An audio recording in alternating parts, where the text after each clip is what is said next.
नमस्कार बंधुरा welcome back to my channel. आमी पारमिता आपनादेर काछे फिरे एसेछि आबार नतून एकटा रेसिपि निये। आजके आमी जे खाबारटा बानिये देखाबो एटा आमार छेलेर खूब प्रिय खाबार, सेटा हच्छे लेमन राइस। देखा जाक लेमन राइस आमी कि करे बानाबो।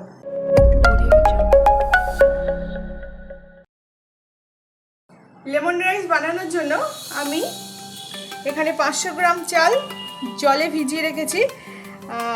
बासमती राइस निये निয়েছি আমি। এটা 10 মিনিট আমি জলে ভিজিয়ে রাখবো।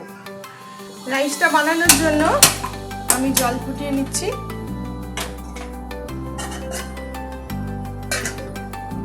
জল ফুটে গেছে, আমি চালগুলো জল ঝরিয়ে নিয়েছি। এবার আমি হাঁড়ির মধ্যে চালটা দিয়ে দেব।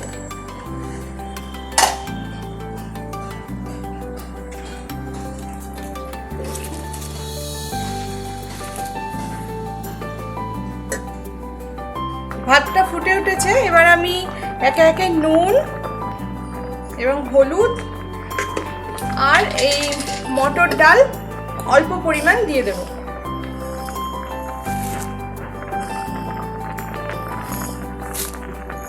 মটর ডালটা এমন সময় দিতে হবে যাতে গলে না যায়, গোটা গোটা থাকে।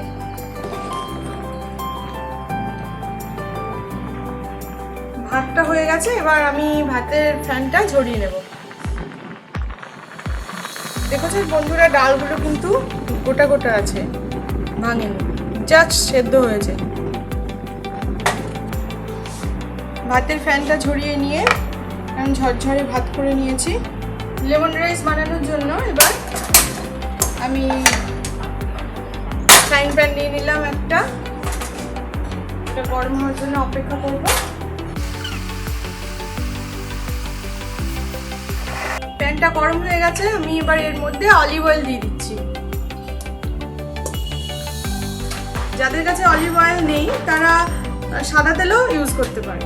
তেলটা গরম হয়ে গেছে, আমি এবার এর মধ্যে শুকনো লঙ্কা দিয়ে দিচ্ছি। এছাড়া দিচ্ছি 1 চামচ আদা বাটা।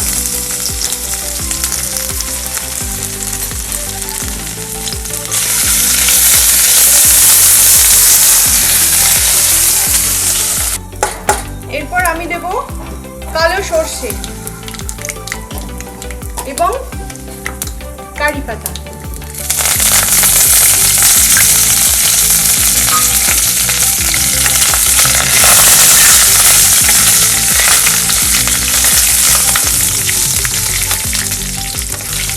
এগুলো ভাজা হয়ে গেছে, এবার এটা আমি ভাতের সঙ্গে মিশিয়ে নেব।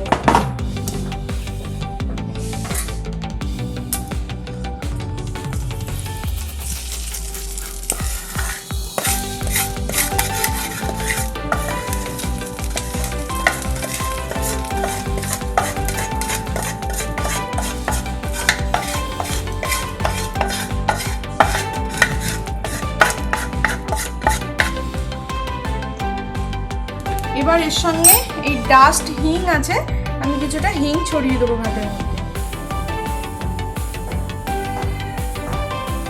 এবার এটা খুব ভালো করে মাখিয়ে নিতে হবে।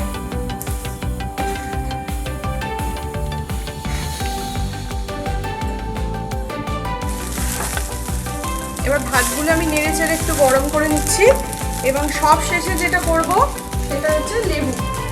ভাতটা নামানোর পর মানে গ্যাসটা অফ করার পর আমি লেবু রস ছড়িয়ে দেব।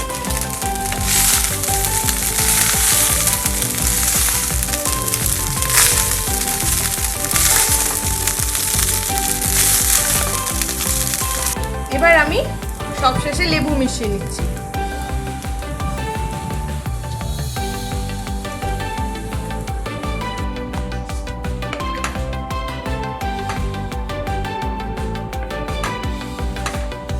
লেমন রাইস রেডি হয়ে গেছে, আমি নামিয়ে নিচ্ছি। লেবুর রসটা কিন্তু খুব ভালো করে মাখিয়ে নিতে হবে। লেমন রাইস দেখতে পাচ্ছ রেডি হয়ে গেছে, এবার খাবো আমরা। খুব সুন্দর গন্ধ বেরিয়েছে।